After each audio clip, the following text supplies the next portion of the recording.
Hello, hello, hello. Bienvenue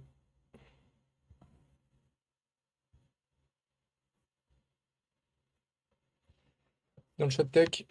Et on reprend où on en a terminé la dernière fois. Donc comme promis, j'ai réussi à... Je me suis créé un petit compte sur Config4. Donc pour rappel, c'était un gestionnaire de feature flag euh, qui avait l'air assez intéressant puisqu'il y avait juste besoin d'une requête, en gros, une requête HTTP dans les différentes applications qu'on voulait gérer avec. Donc déjà, ça c'est intéressant parce que du coup, Euh, il y a plein de SDK dispo, donc vous pouvez très facilement installer le SDK et l'utiliser sur votre appli.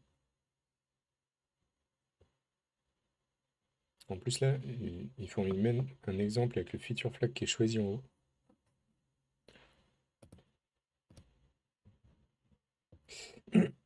Et donc, ce qui est intéressant, c'est déjà cette gestion de feature flipping, ça a plein de noms, appelez ça comme vous voulez. Ici, ça s'appelle feature flag. Du coup, j'y vois plusieurs avantages à utiliser ça. Le premier, c'est que vous avez déjà un service, même gratuit, avec pas mal d'options. Avec le compte gratuit du pricing, vous pouvez faire déjà pas mal de choses. Donc ça, déjà, c'est intéressant. Deuxième chose intéressante, ça va marcher sur toutes vos applications. Vous n'avez pas besoin de développer de nouvelles choses. Et surtout, le SDK qui vous est donné, qui vous est fourni, a déjà plein de code. Donc assez sympa et simple à intégrer. Et petite cerise sur le gâteau, euh, il permet de faire des choses assez. Alors, j'ai pas fouillé très très loin, mais déjà tout ce qui m'est proposé ici, je trouve que c'est assez intéressant. Alors, à voir après comment tout ça fonctionne. Parce que j'imagine que du coup, s'il y a un email, il faut bien l'envoyer quelque part. Donc, je sais pas trop comment ça fonctionne. En tout cas, vous pouvez faire déjà des conditions sur les feature flags. C'était ça que j'ai fait, ouais. Donc ça déjà c'est intéressant.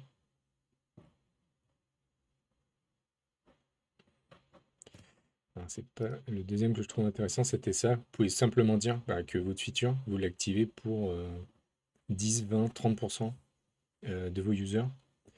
Alors après, je pense que ça implique peut-être une complexité. Je pense qu'ils doivent le gérer, mais je sais pas là d'emblée comment ils le gèrent.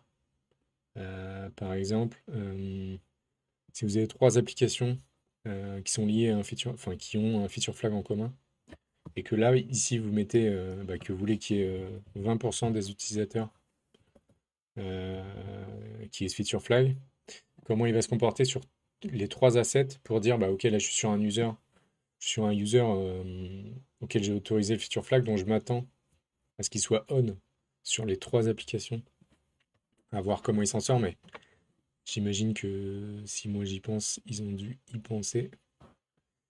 Bon, il y a de la doc spécifique, mais on va pas non plus aller jusque-là. Donc ça, je trouvais ça assez intéressant parce que à développer, c'est pas toujours trivial. Donc si quelqu'un le fait pour vous, c'est toujours du temps de gagner. Et alors ça, c'est quoi ce segment?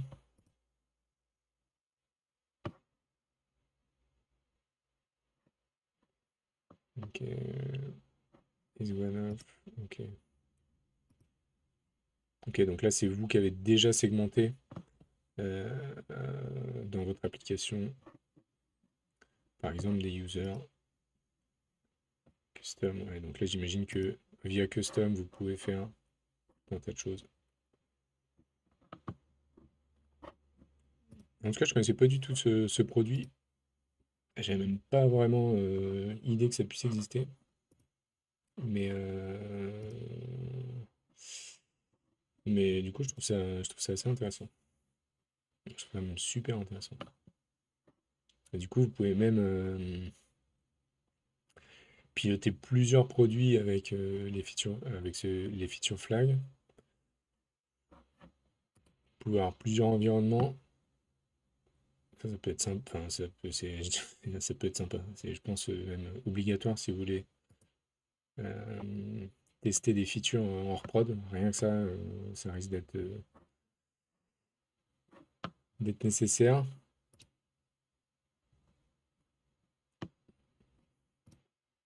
Et du coup, voilà, c'était une belle surprise,